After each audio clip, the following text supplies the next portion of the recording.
ये समय था उस दौर का जब इजिप्ट में पिरामिड बनाए जा रहे थे और तभी हम इजिप्ट को देखते हैं जो आज के इजिप्ट से काफी सुंदर था। वहाँ पर एक बहुत ही बड़ी और सुंदर नदी हुआ करती थी और हम उसी नदी पे देखते हैं जहाँ पर कुछ मछुआरे मछलियाँ पकड़ रहे होते हैं और तभी अचानक उस नदी पे बहुत से मगरमच्छ हमला कर देते हैं और उन मछुआरों को मारकर उस नदी में जितने भी जीव जंतु होते हैं उन्हें खत्म कर देते हैं, जिनसे कि उन सारे जीव जंतुओं की डेड बॉडीज नदी के ऊपर आ जाती है और पूरा नदी का पानी रक्त से लाल हो जाता है। अब नदी की गंदगी की वजह से उस पर मक्खियां बैठती हैं। इस तरह धीरे धीरे कर बहुत सी मक्खियां इजिप्ट शहर पर बीमारियां फैलाना शुरू कर देती हैं। पर ये थोड़ा कम था कि हम इजिप्ट के खेतों में देखते हैं जहाँ पर अचानक से बहुत से टिड्डे हमला कर देते हैं और वो उनकी फसलों को बर्बाद कर रहे थे। पर ये सब शुरू कैसे हुआ, आओ शुरू से जानते हैं।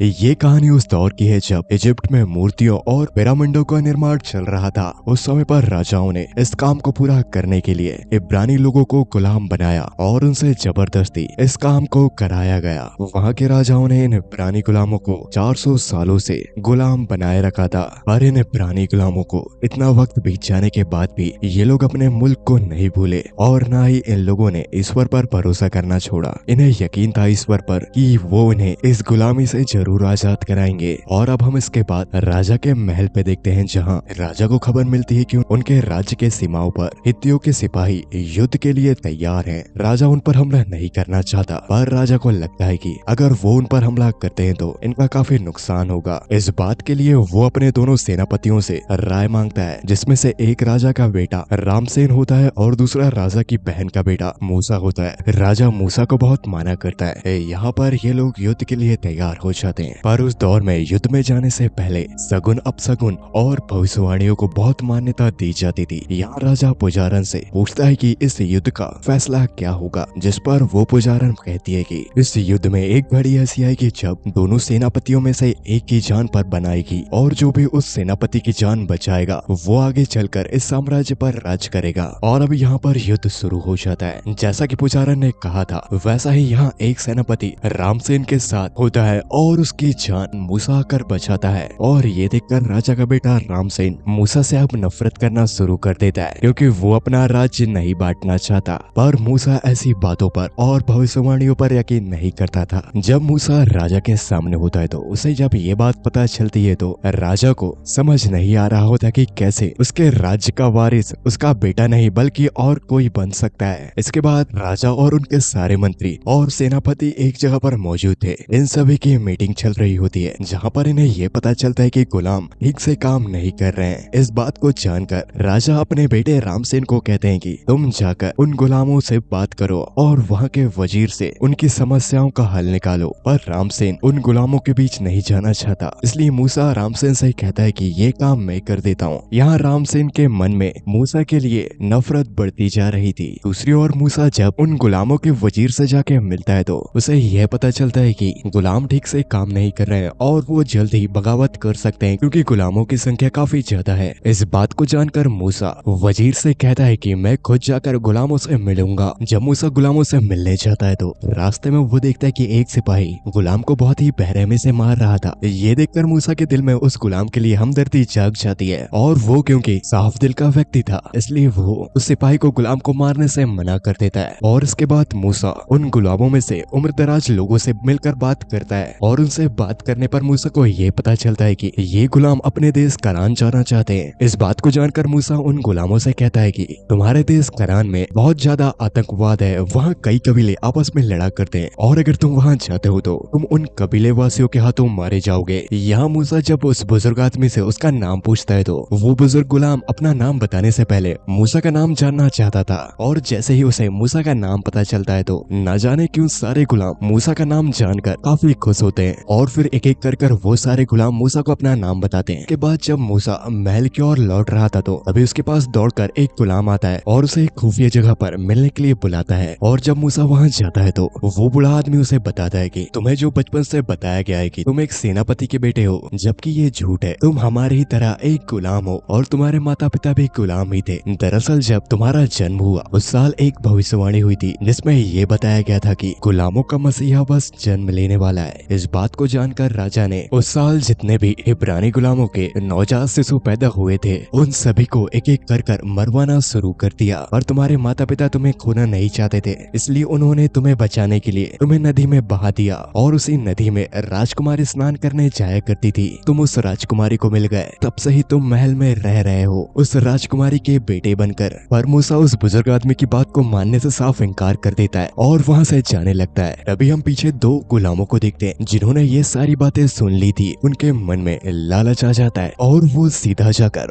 वजीर को मूसा की सारी कहानी बता देते हैं जो इन लोगों ने वहाँ सुनी थी। वहीं हमें दूसरी ओर राजा को दिखाया जाता है जो कि काफी वक्त से बीमार था और उसकी बीमारी के चलते मृत्यु हो जाती है। और अब इजिप्ट का राजा का बेटा रामसेन बन जाता है। रामसेन के राजा बनते ही वो अपनी मनमर्जी से राज्य चलाने लगा। और जब उसे वजीर के जरिए मूसा के बारे में पता चला कि वो एक गुलाम का बेटा है, ये जानकर उसे अपनी दुश्मनी मूसा से निकालने के लिए एक बहाना मिल गया और उसने षड्यंत्र रचकर उसे महल से बाहर निकलवा दिया। मूसा यहाँ अपने शहर इजिप्ट को छोड़कर कहीं दूर जा रहा था। तभी मूसा से मिलने उसकी असली माँ आती है और मूसा को यकीन हो जाता है कि वो एक गुलाम का ही बेटा है। मूसा यहाँ अपनी माँ और बहन से मिलकर सब कुछ छोड़कर एक लंबे और काफी खतरनाक सफर पर निकल पड़ता है। मूसा अपने इस सफर पर कई दिनों से चल रहा था। वो कई कठिनाइयों का सामना करता है। मूसा जिस बीहड़ से होकर जा रहा था वहाँ पर दूर दूर तक जीवन का नामो निशान नहीं था। मूसा भूख प्यास को सहते हुए अपने सफर में लगातार आगे बढ़ रहा था। आखिरकार उसका घोड़ा भी उसका साथ छोड़ देता है। और तभी रामसेन के भेजे हुए दो सैनिकों से मारने आते हैं। यहाँ मूसा उन दोनों सैनिकों को मारकर उनके घोड़ों को लेकर आगे बढ़ चलता है। और काफी लंबा रास्ता तय करने के बाद वो एक कबीले तक पहुँचता है जहाँ पर कुछ लड़कियाँ कुएं से पानी निकाल रही थी। पर तभी वहाँ पर कुछ भेड़ों को लेकर चरवाहा वहाँ पहुँचते हैं और वो उन लड़कियों को हटाकर अपनी भेड़ बकरियों को पानी पिला रहे थे। ये देखकर मूसा वहाँ जाता है और वो पानी पीने लगता है, जिस पर वो चरवाहा मूसा पर भड़क जाते हैं। पर तभी मूसा अपनी एक बड़ी सी तलवार निकालता है जिससे कि वो डरकर वहाँ से चले जाते हैं। और क्योंकि मूसा ने उन लड़कियों की मदद की थी तो वो सभी मूसा को अपने कबीले में बुलाती हैं। मूसा अब उस कबीले में रहने लगा था। समय के साथ साथ मूसा को उस कबीले में से एक लड़की पसंद आ जाती है और ये दोनों आपस में प्यार करने लगे थे। और जल्द ही मूसा की शादी उस लड़की से हो जाती है। कुछ साल बीतते हैं। अब मूसा का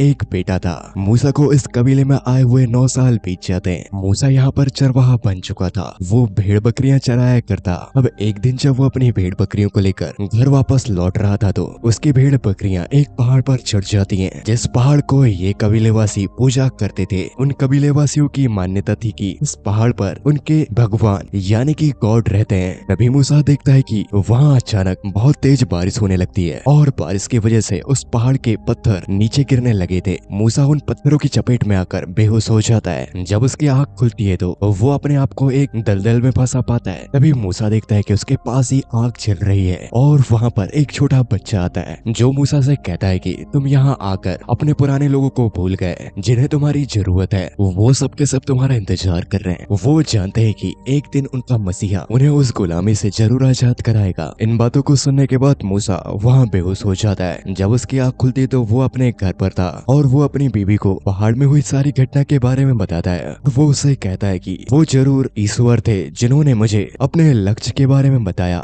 ये ईश्वर का ही इशारा हो सकता है। वो मुझसे चाहते हैं कि मैं जाकर अपने लोगों की मदद करूं। जब मूसा ठीक हो जाता है तो फिर से वो बच्चा मूसा को दिखाई देता है और अब मूसा ये फैसला करता है कि वो अपने परिवार को यहीं छोड़कर मिस्र जाएगा अपने लोगों की मदद करने। और जब वो मिस्र पहुंचता है तो वो उसी बूढ़े आदमी से मिलता है जिसने उसे उसकी कहानी सुनाई थी। मूसा को उस बुजुर्ग आदमी से ये पता चलता है कि रामसेन जब से शासन में आया है तब से गुलामों की हालत बहुत बुरी है। ये जानकर मूसा कुछ सोच में पड़ जाता है। इधर हमें रामसेन को दिखाया जाता है जो कि अपने घोड़ों के अस्तबल में था कि तभी रामसेन के पीछे मूसा आ जाता है और उसने उस पर तलवार आन रखी थी। मूसा रामसेन से कहता है कि अगर तुमने अब भी गुलामों पर जुल्म करना बंद नहीं किया तो इसका परिणाम बहुत बुरा होगा और तुम्हारे कर्मों की सजा तुम्हारी प्रजा भुगतेगी, क्योंकि तुम्हें ईश्वर भी देख रहा है। और यहाँ मूसा अपने साथियों के साथ वहाँ से कुछ घोड़े लेकर चले जाता है। और अब हमें अगले दिन रामसेन को दिखाया जाता है जो मूसा को देखकर हैरान था, साथ ही वो गुस्से में भी होता है। वो अपने सेनापतियों और सिपाहियों को ये आदेश देता है कि मूसा के जितने भी चाहने वाले हैं उन्हें एक एक कर फांसी में लटकाओ और साथ ही मूसा को भी खत्म कर दो। और वो लोग ऐसा ही करते हैं। यहाँ रामसेन गुलामों के सामने उनके कुछ लोगों को फांसी दे देता है। दूसरी ओर हम मूसा को देखते हैं जो कि अपने सिपाही तैयार कर रहा था। वो उन्हें तीरंदाज तीरंदाजी, तलवारबाजी और घुड़सवारी सिखाता है। बहुत ही जल्द मूसा की एक सेना तैयार हो जाती है और अब मूसा ये फैसला करता है कि वो सीधे ना हमला कर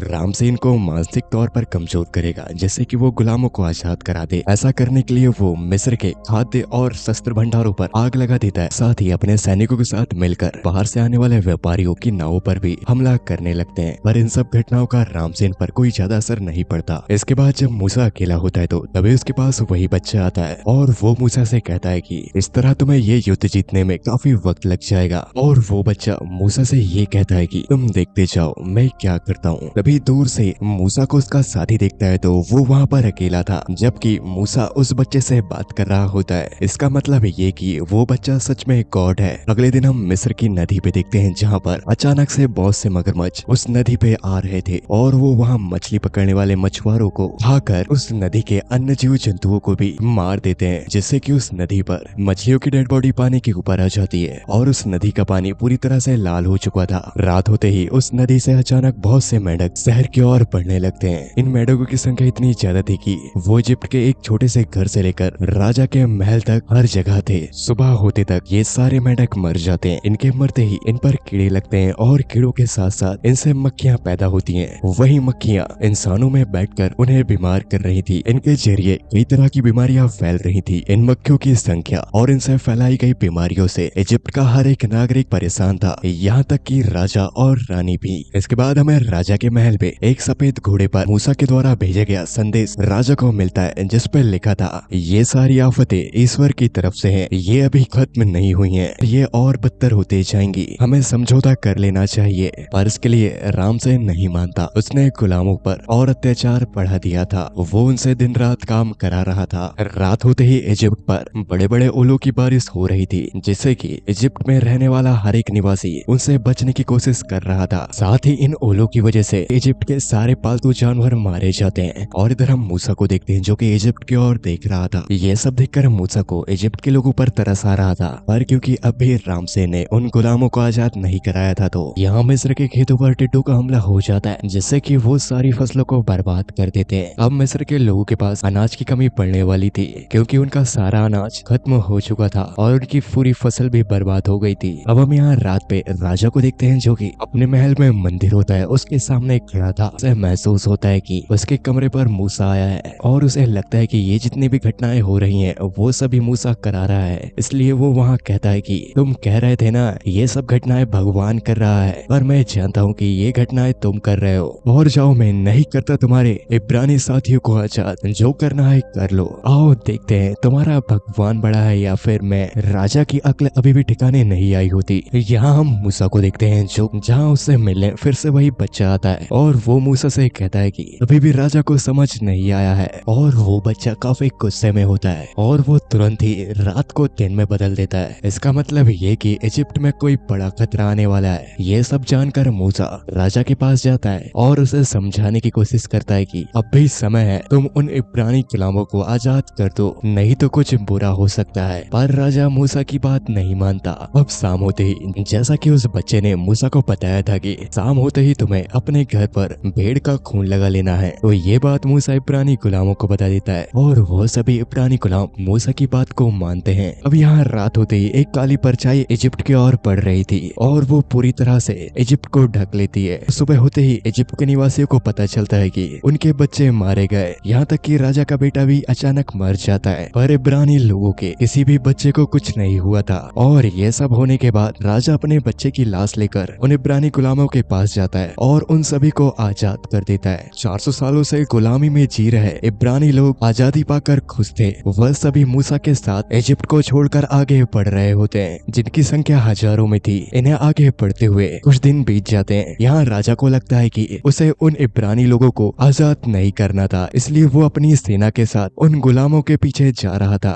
राजा और उसके सैनिकों से उन इब्रानी गुलामों का समूह 4 दिन की दूरी पर था। पर यहाँ इन इब्रानी लोगों को और मूसा को पता चल जाता है कि उनके पीछे राजा और उसकी सेना पड़ी हुई है, इसलिए ये लोग तेजी से आगे बढ़ रहे थे। अब इनके सामने एक बहुत ही बड़ा और विशालकाय समुद्र था, जिसे इन्हें पार करके उस पार जाना था। पर यहाँ मूसा को कुछ समझ नहीं आता कि वो कैसे इस समुद्र को पार करेगा। पर मूसा को अगली सुबह ईश्वर का एक इशारा मिलता है और उसे पता चल जाता है कि इन्हें अब उस समुद्र को पार करना है, क्योंकि उस समुद्र का पानी पानी अचानक से कम होना शुरू हो चुका था। मूसा सारे इब्रानी लोगों को अपने पीछे आने के लिए कहता है और वो धीरे धीरे कर उस समुद्र को पार कर रहे थे। इधर हम राजा और उसके सेना को देखते हैं जो कि इनके काफी करीब पहुंच चुकी थी। यहाँ इन इब्रानी गुलामों ने उस समुद्र को पार कर लिया था, पर जैसे ही राजा और उसकी सेना उस समुद्र के पास आती है तो अचानक से उस समुद्र का पानी बढ़ जाता है। ये चीज देखकर राजा के सिपाही डर कर वापस लौट जाते हैं, पर राजा मूसा की ओर बढ़ रहा था। यहाँ मूसा भी राजा की ओर बढ़ रहा होता है, पर पानी बढ़ने की वजह से दोनों ही समुद्र में डूब जाते हैं, पर दोनों के दोनों जिंदा थे। और उसके बाद हमें मूसा को दिखाया जाता है जो कि सारे इब्रानी लोगों को लेकर अपने घर आता है, जहाँ पर उसकी बीवी और बच्चा था। कुछ दिन वहाँ रहने के बाद वो उन सभी के साथ उनके मुल्क करान के लिए निकल पड़ता है, जहाँ हमें यह दिखाया जाता है कि वही छोटा बच्चा यानी कि ईश्वर भी इनके साथ साथ चल रहे हैं। और इसी के साथ एक्सोडस गॉड्स एंड किंग्स यहाँ पर समाप्त हो जाती है।